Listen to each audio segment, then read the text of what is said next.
Bakıya yenə qar yağacaq, şaxta olacaq. 2 günün havası. Azərbaycanda fevralın 11-də bəzi yerlərdə sulu qar yağacağı proqnozlaşdırılır.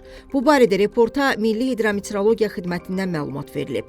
Bakıda və Abşeron yarımadasında havanın arabir yağıntılı olacağı, fevralın 10-dan 11-nə keçən gecə və səhər bəzi yerlərdə sulu qar yağacağı gözlənilir. Şimal-şərq küləyi gündüz cənub-şərq küləyi ilə əvəz olunacaq. Havanın temperaturu gecə 1 dərəcə şaxtadan 2 dərəcəyə qədər isti, gündüz 2-5 dərəcə isti olacaq. Gecə və səhər bəzi şəhər ətrafı yolların buz bağlayacağı ehtimalı var.